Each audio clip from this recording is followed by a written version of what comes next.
Yes. So today we are going to study about rationalization of the Koek model. Rationalization of the Koek model, which we have already discussed in the previous class. So in this rationalization of Koek model, we are going to study the adaptive expectation model.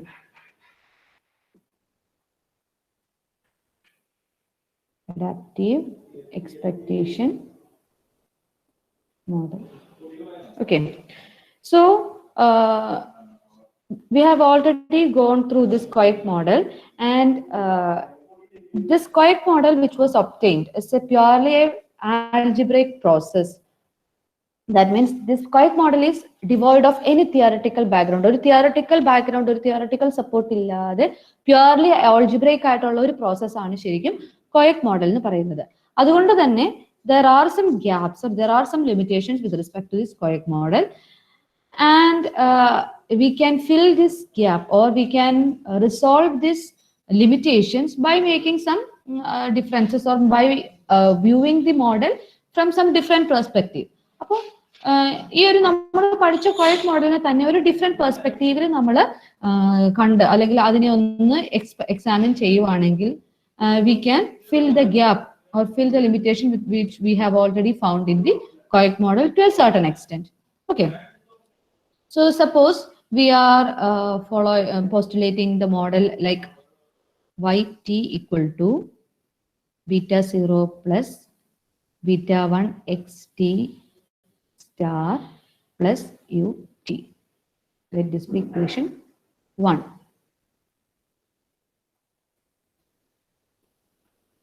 Okay. So in this equation, y implies demand for money.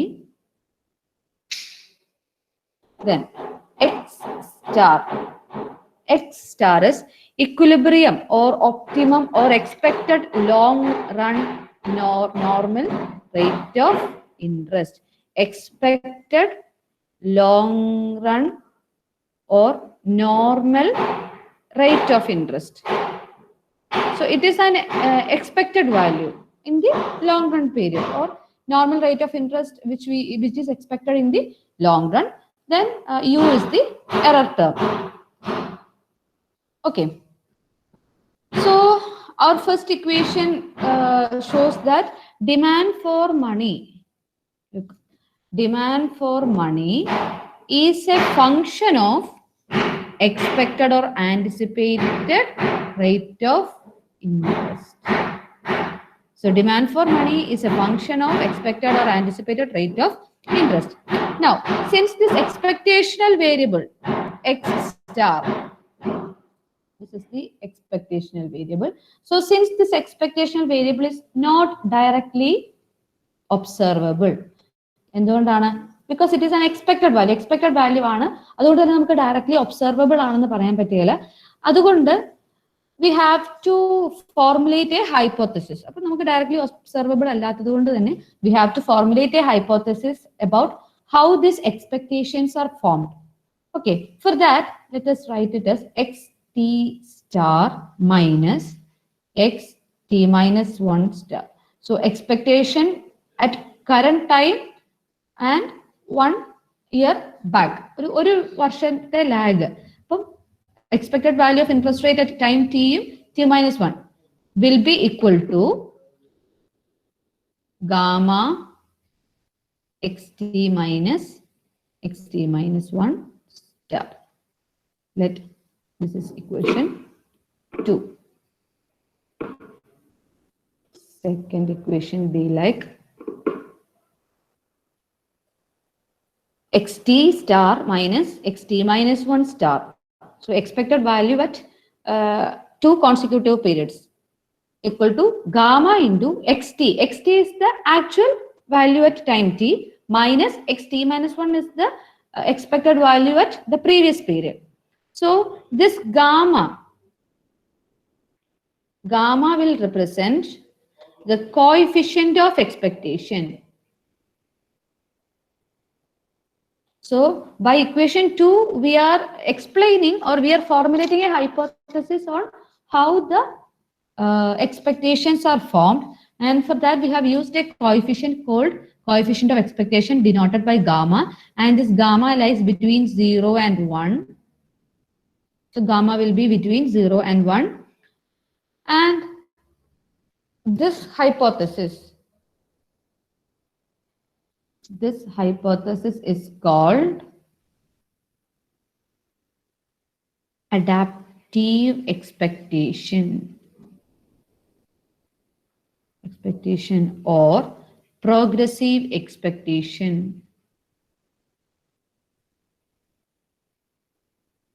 or error learning hypothesis.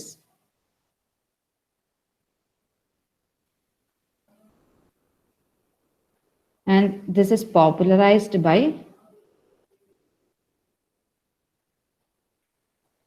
Kagan and Friedman.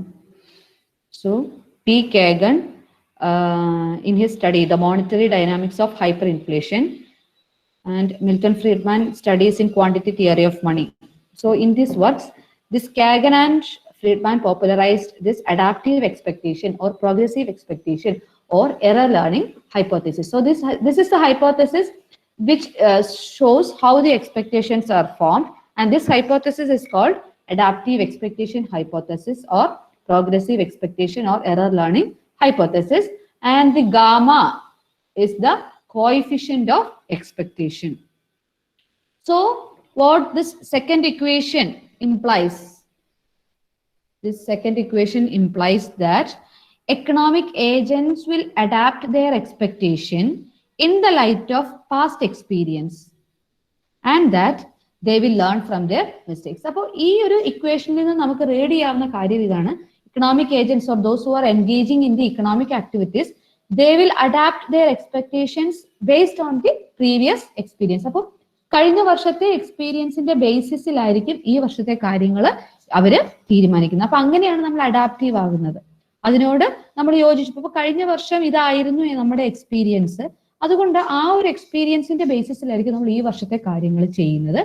And they will learn from their mistakes. അപ്പൊ കഴിഞ്ഞ വർഷം എന്തൊക്കെ mistakes, എന്തൊക്കെ errors സംഭവിച്ചോ ആ ഒരു എറേഴ്സിൽ നിന്നും experience ഉണ്ട്, അതിന്റെ ബേസിസിൽ ആ എറേഴ്സ് ഇല്ലാതെയായിരിക്കും ഈ വർഷത്തെ കാര്യങ്ങൾ തീരുമാനിക്കുന്നത്, because they have learned from their previous mistakes.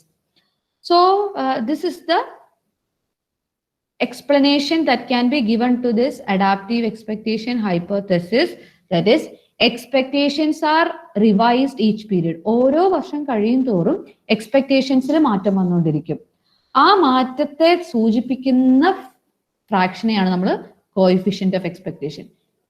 This fraction gamma implies the gap between current value and the previous expected value.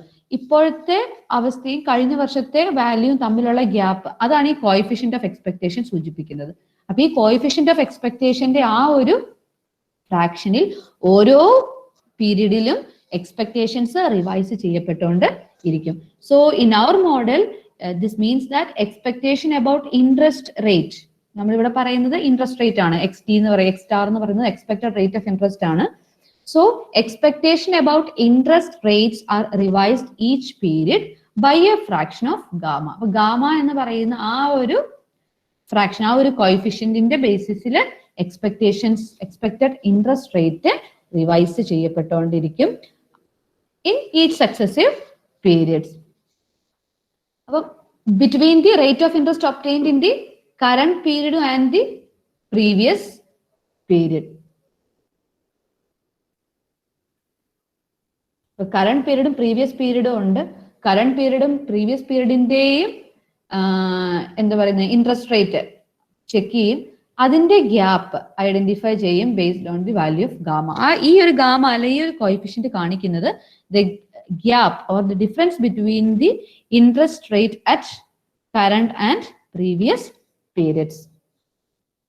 So therefore we can rewrite or restructure our second equation as, okay, നമ്മളുടെ second equation ഇതായിരുന്നു, X T star minus X T minus 1 star equal to gamma xt minus xt minus 1 star. ഇതായിരുന്നു നമ്മുടെ second equation, which is called the adaptive expectation hypothesis. ആ ഹൈപ്പോത്തസിന്റെ ബേസിസിൽ നമ്മൾ form ചെയ്ത equation. ഇതിനെ നമുക്ക് ഒന്നും കൂടി റീറൈറ്റ് ചെയ്താൽ xt star equal to gamma xt നമുക്ക് ഓപ്പൺ ചെയ്യാം, minus gamma xt minus 1 star. ഇനി ഇത് xt സ്റ്റാർ ഇവിടെ ലെഫ്റ്റ് ഹാൻഡ് സൈഡിൽ കൊടുത്തു, ഇതിനെ നമുക്ക് ഇപ്പുറത്തോട്ട് കൊണ്ടുവരാം, plus xt minus 1 star. Or ഇതിനെ ഒന്നുകൂടെ നമുക്ക് എഴുതാം xt star equal to gamma xt minus, ഈ xt മൈനസ് 1 സ്റ്റാർ ഇവിടെ രണ്ടും കോമൺ ആണ്. therefore നമുക്കിതിനെ പ്ലസ് 1 മൈനസ് ഗാമ, അതായത് ഇതിപ്പുറത്തോട്ട് വന്നേ ഉള്ളൂ, ഇവിടെ ആദ്യം പ്ലസ് നമ്മൾ ഈ ഒരു അഡീഷൻ ഫോമിൽ കിടക്കാൻ വേണ്ടി plus 1 minus gamma into xt minus 1 star. Okay, so this is the third equation. നമ്മളിവിടെ വേറൊന്നും ചെയ്തില്ല, നമ്മുടെ സെക്കൻഡ് ഇക്വേഷൻ നമ്മളൊന്ന് റീഫോർമുലേറ്റ് ചെയ്തതേ ഉള്ളൂ.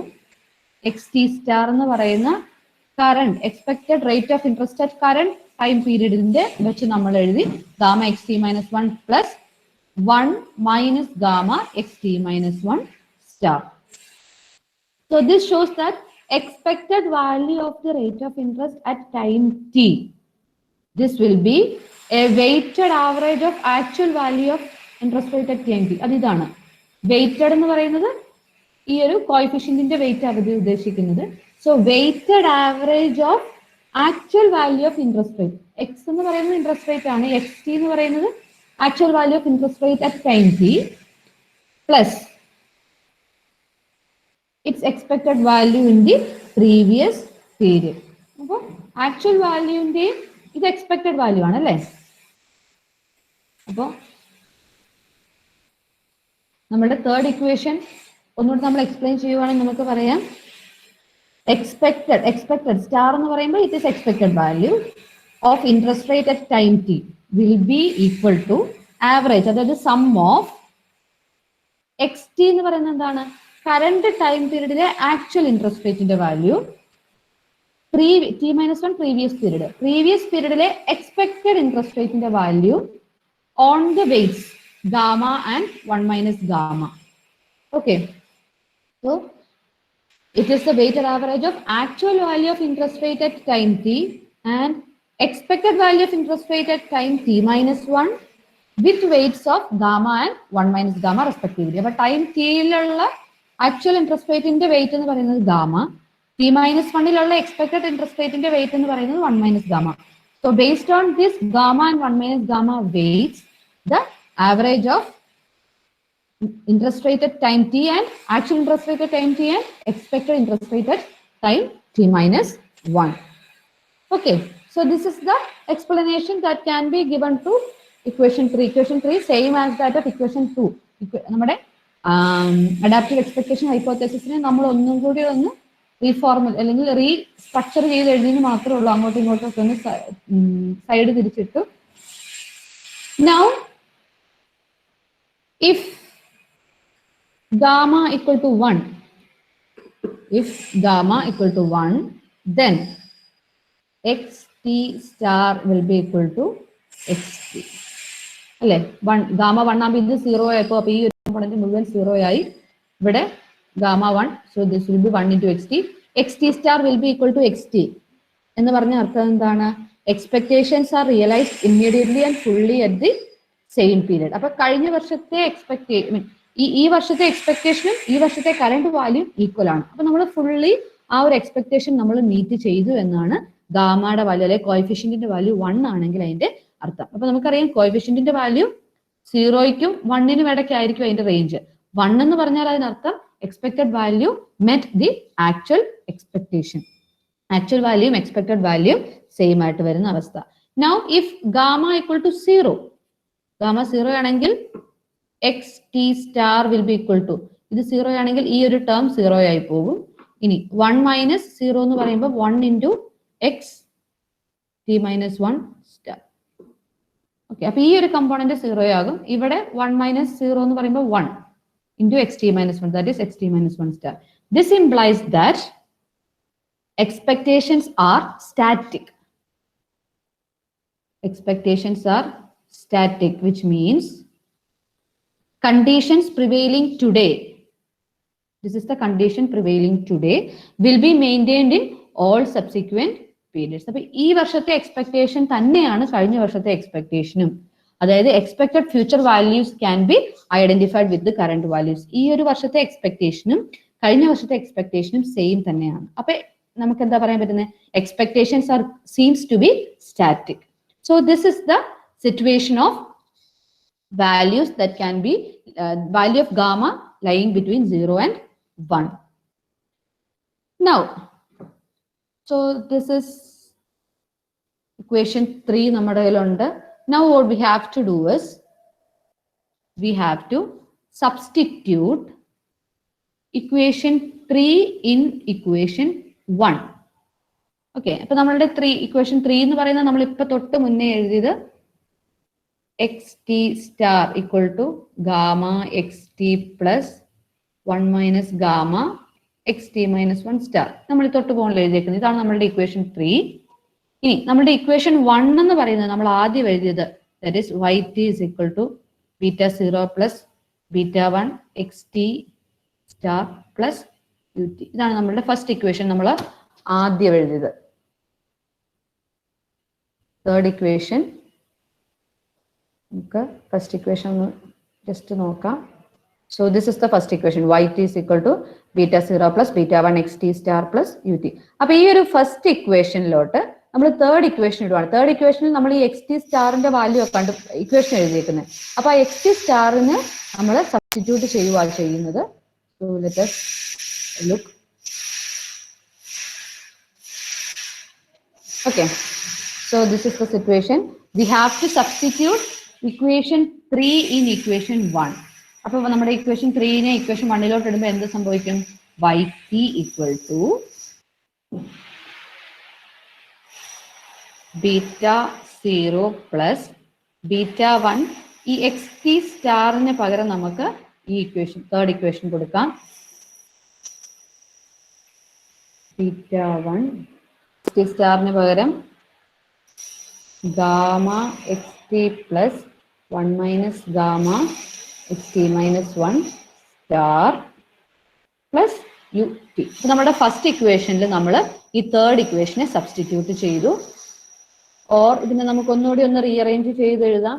Beta 0 plus beta 1 gamma xt plus beta 1 into 1 minus gamma xt minus 1 star plus ut. നമ്മൾ ആ bracket അങ്ങ് ഓപ്പൺ ചെയ്തു എന്നേ ഉള്ളൂ. ഓക്കെ, ബീറ്റ 1നെ നമ്മൾ ഈ അകത്തോട്ട് ആഡ് ചെയ്തു. So let this be equation 4. Okay, beta 0 plus beta 1 gamma xt plus beta 1 into 1 minus gamma xt minus 1 star plus ut. Now, ഇത് നമ്മൾ 2-3 സ്റ്റെപ്പ് നമ്മൾ ചെയ്യണം. ആദ്യം നമുക്ക് ചെയ്യാനുള്ളത് lag first equation with 1 period. Okay, so lagging equation 1 with 1 period. നമ്മുടെ first equation എന്ന് പറഞ്ഞ ഏതാണ്? തൊട്ട് മോളിൽ കിടപ്പുണ്ട്. ഇതാണ് നമ്മുടെ ഫസ്റ്റ് ഇക്വേഷൻ. നമ്മൾ ആദ്യം എഴുതിയ ഫസ്റ്റ് ഇക്വേഷൻ ആണ് ഇത്. ഈ ഇക്വേഷനെ നമ്മൾ ചെയ്യാൻ പോകുന്നത് 1 പീരീഡ് ലാഗ് കൊടുക്കുകയാണ്. എന്ന് പറഞ്ഞാൽ എങ്ങനെ വരും? yt എന്നുള്ളത് yt minus 1 beta 0 plus beta 1 x t minus 1 star. t എന്നുള്ളതെല്ലാം t minus 1 ആകും പ്ലസ് ut മൈനസ് 1. ഇപ്പൊ നമ്മുടെ ഫസ്റ്റ് ഇക്വേഷൻ നമ്മൾ 1 പീരീഡ് ലാഗ് കൊടുത്തു. Now അടുത്ത സ്റ്റെപ്പ് നമ്മൾ ചെയ്യാൻ പോകുന്നത് മൾട്ടിപ്ലൈ ബൈ 1 മൈനസ് ഗാമ. ഈ ഒരു ഇക്വേഷനെ നമ്മൾ മൾട്ടിപ്ലൈ ചെയ്യുവാണ് 1 മൈനസ് ഗാമ വെച്ച്. അപ്പൊ എന്താ വരുന്നത്? y t minus 1 into 1 minus gamma equal to beta 0 into 1 minus gamma plus beta 1 xt minus 1 star into 1 minus gamma plus 1 minus gamma into ut minus 1. നമ്മൾ ഈ ഒരു 1 പീരീഡ് ലാഗ് കൊണ്ടുവന്നു. അതിൽ നമ്മൾ മൾട്ടിപ്ലൈ ചെയ്തു. എന്ത് 1 മൈനസ് ഗാമ മൾട്ടിപ്ലൈ ചെയ്തു. Then subtract the product from fourth equation. അതായത് നമുക്കിപ്പോൾ കിട്ടിയ ഈ ഇക്വേഷനിലെ ഈ ഇക്വേഷനെ we have to subtract from equation 4. Equation 4 നമ്മൾ തൊട്ട് മുകളിൽ കണ്ടുപിടിച്ച് വെച്ചത് ഇത്. ഈ ഒരു ഇക്വേഷനാണ് നമ്മുടെ ഇക്വേഷൻ 4. അപ്പൊ നമുക്കത് ഒന്നും കൂടി ഒന്ന് എഴുതാം.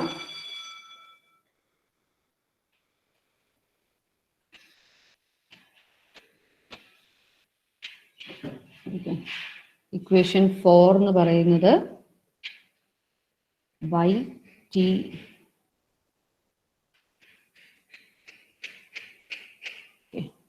ഈ ഇക്വേഷൻ ഉണ്ട്. നമുക്ക് fourth equation yt equal to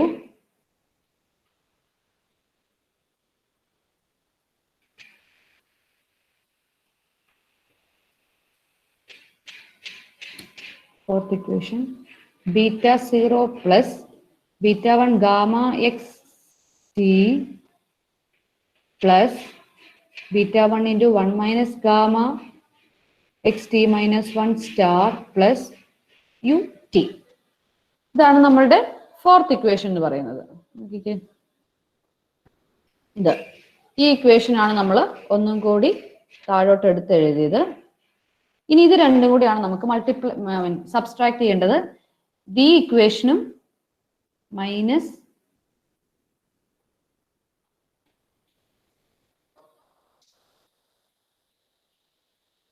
beta 0 into 1 minus gamma plus beta 1 xt minus 1 star into 1 minus gamma plus 1 minus gamma into ut. ഈ ഇക്വേഷൻ. അപ്പം ഇത് രണ്ടും കൂടെയാണ് നമുക്ക് മൈനസ് ചെയ്യേണ്ടത്, സബ്സ്ട്രാക്ട് ചെയ്യേണ്ടത്. Okay, this will become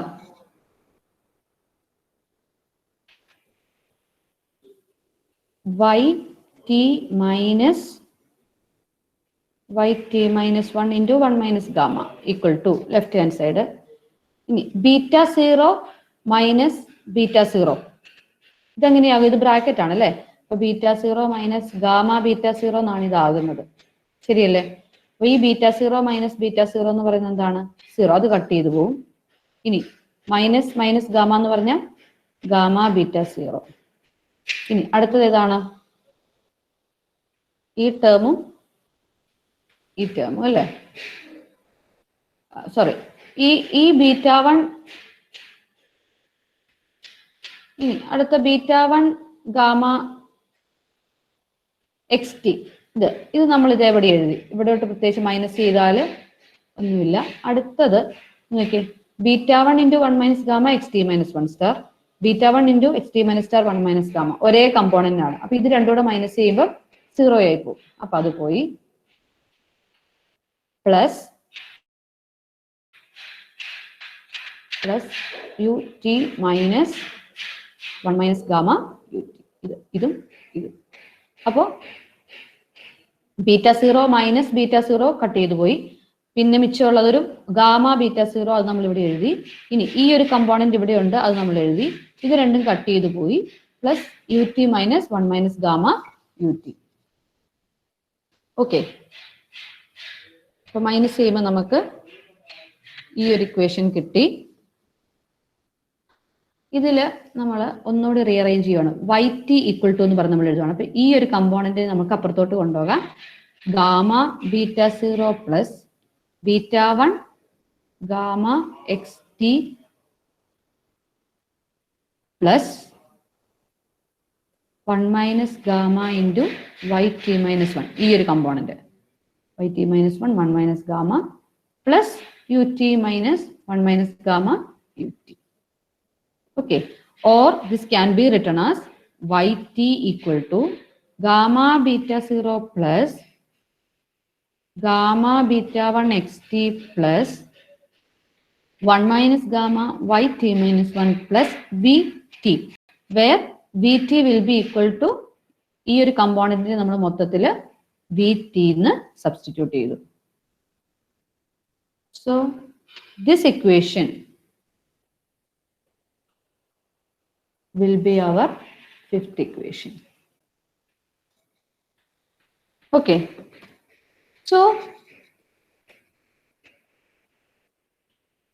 this fifth equation, we can see some difference. നമ്മുടെ first ഇക്വേഷനിലും ഈ ഒരു ഫിഫ്ത്ത് ഇക്വേഷൻ തമ്മിലുള്ള ഫസ്റ്റ് ഇക്വേഷൻ ഇതാണ്, yt is equal to beta 0 plus beta 1 xt star plus ut. ഇതായിരുന്നു നമ്മുടെ first equation. So comparing these two equations, ഈ രണ്ട് ഇക്വേഷനും കൂടി കമ്പയർ ചെയ്യുമ്പോൾ നമുക്ക് മനസ്സിലാക്കാം. In the first equation, equation 1-ല് beta 1, this is the beta 1. So this beta 1 measures, എന്താണ് ഈ beta 1 കാണിക്കുന്നത്? Average response of y to a unit change in x star.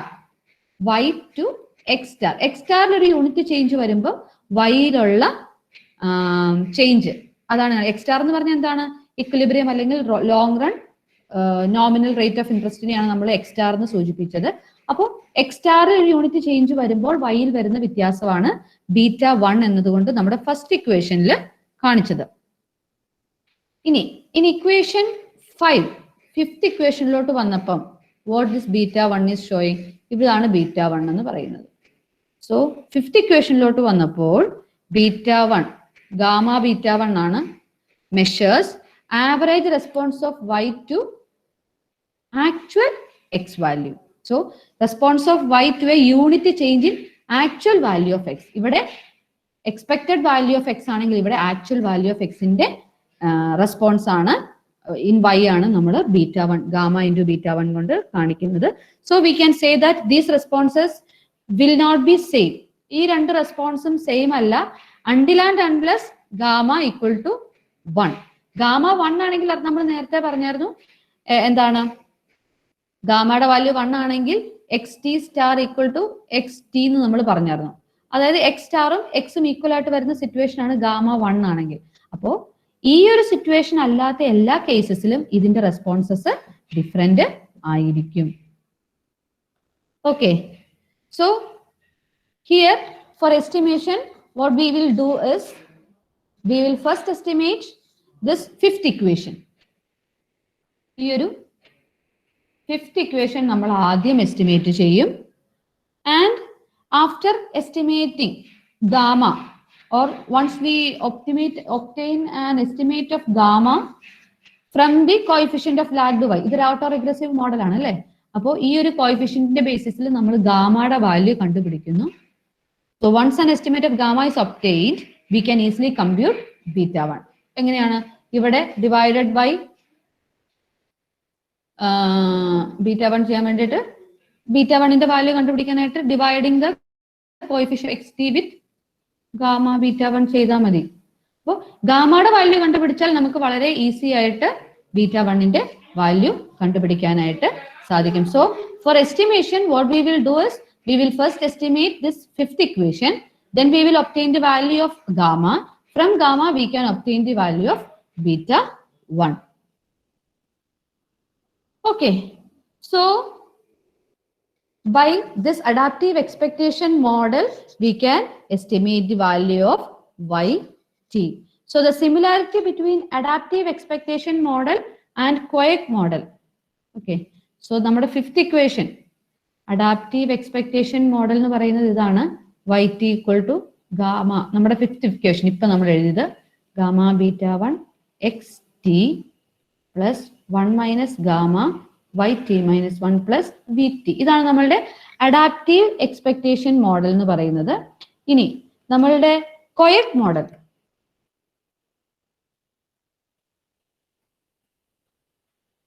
കൊയക് model എങ്ങനെയാണ്? yt equal to alpha into 1 minus lambda plus beta 0 xt plus lambda yt minus 1 plus vt. ഇതാണ് നമ്മുടെ കൊയക് മോഡലും. Now the similarity between these two models can be readily seen although the interpretation of the coefficients in the two model are different. ഈ ഒരു രണ്ട് മോഡലിലും കോഎഫിഷ്യൻസിന്റെ ഇന്റർപ്രിട്ടേഷനിൽ വ്യത്യാസം ഉണ്ടെങ്കിലും we can see there are many similarities between Koyak model and adaptive expectation model. So like the Koyak model, adaptive expectation model is also auto-regressive. അതാണ് ഒരു പ്രധാനപ്പെട്ട similarity. Like Koyak model, adaptive expectation model is also auto-regressive. Auto-regressive എന്ന് പറഞ്ഞാൽ എന്താണ്? നമ്മുടെ dependent വേരിയബിളിന്റെ lagged value explanatory വേരിയബിൾസിൽ വന്നാൽ then it is called auto-regressive model. So first similarity between adaptive expectation model and Koyak model is that, like Koyak model, this adaptive expectation model also seems to be auto-regressive. ഇനി രണ്ടാമത്തെ similarity എന്ന് പറയുന്നത് the error term is similar to, രണ്ടിടത്തെയും error term എന്ന് പറയുന്നത് similar ആണ്. So ഇവിടെ നമുക്കറിയാം, ഇവിടെ നമ്മൾ VT എന്ന് പറയുന്നത് നമ്മുടെ adaptive expectation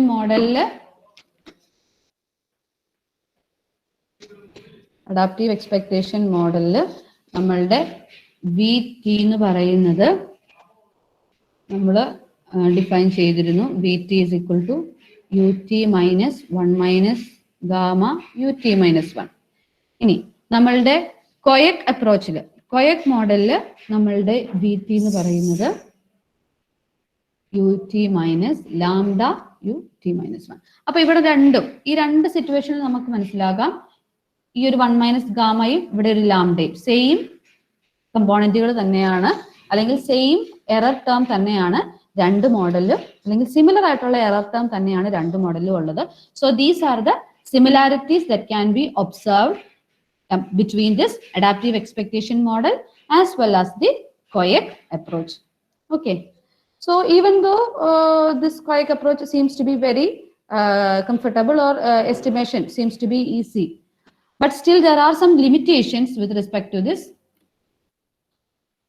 adaptive expectation model. So adaptive expectation model is more appealing than the purely algebraic Koyak approach, but still the proponents of rational expectation hypothesis, നമ്മൾ അഡാപ്റ്റീവ് എക്സ്പെക്ടേഷൻ ഹൈപ്പോത്തസിസ് ആണ് പറയുന്നത്. അതിനുശേഷം ഇപ്പോൾ ഒരു റാഷണൽ എക്സ്പെക്ടേഷൻ ഹൈപ്പോത്തസിസിന്റെ പ്രൊപ്പോണൻസ് പറയുന്നത് this adaptive expectation hypothesis is inadequate. Rational expectation hypothesis ആണ് നമുക്ക് ഇനി പഠിക്കാനുള്ളത്. അപ്പൊ ഈ ഒരു ഹൈപ്പോത്തസിസ് പോസ്റ്റുലേറ്റ് ചെയ്തവർ പറയുന്നത് നമ്മുടെ അഡാപ്റ്റീവ് എക്സ്പെക്ടേഷൻ ഹൈപ്പോത്തസിസ് inadequate ആണ്, because this adaptive expectation is mainly depending upon the past values of a variable. അപ്പൊ എക്സ്പെക്ടേഷൻസ് ഫോം ചെയ്യാനായിട്ട് പാസ്റ്റ് വാല്യൂസ്, വേരിയബിളിന്റെ പാസ്റ്റ് വാല്യൂസിൽ മാത്രമാണ് ഈ ഒരു അഡാപ്റ്റീവ് എക്സ്പെക്ടേഷൻ മോഡൽ ഡിപ്പെൻഡ് ചെയ്യുന്നതെന്നാണ് നമ്മളുടെ റാഷണൽ എക്സ്പെക്ടേഷൻ ഹൈപ്പോത്തസിസിന്റെ പ്രൊപ്പോണൻസ് പറയുന്നത്. അതുകൊണ്ട് തന്നെ അഡാപ്റ്റീവ് എക്സ്പെക്ടേഷൻ മോഡല് എന്താ പറയുന്നത്, ഇൻആഡിക്വേറ്റ് ആണെന്നാണ് പറയുന്നത്. അതായത് individual economic or individual economic available information depending this adaptive expectation model is depending on individual available information forming their expectations.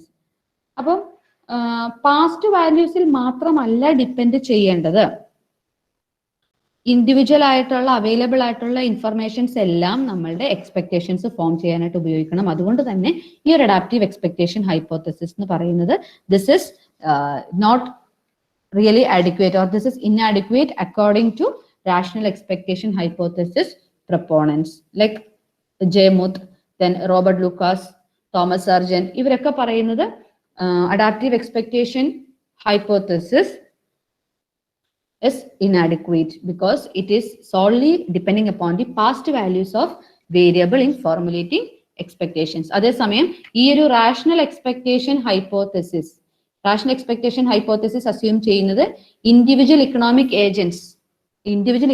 Agents will use both current available and relevant information in forming expectation. അപ്പൊ rational expectation hypothesis പറയുന്നത് relevant ആയിട്ടുള്ള ഇൻഡിവിജ്വലിന്റെ എല്ലാ ഇൻഫർമേഷൻസും, available ആയിട്ടുള്ള എല്ലാ ഇൻഫർമേഷൻസും expectation formulate ചെയ്യാനായിട്ട് ഉപയോഗിക്കണം, അല്ലാണ്ട് പാസ്റ്റ് ഇൻഫർമേഷൻ മാത്രം ഡിപ്പെൻഡ് ചെയ്താൽ പോരാ.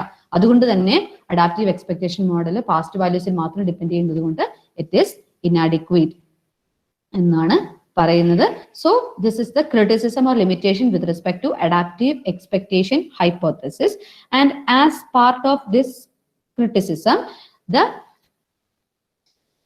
next rationalization of Koyak model, that is the stock adjustment or partial adjustment model, is explained by the economists.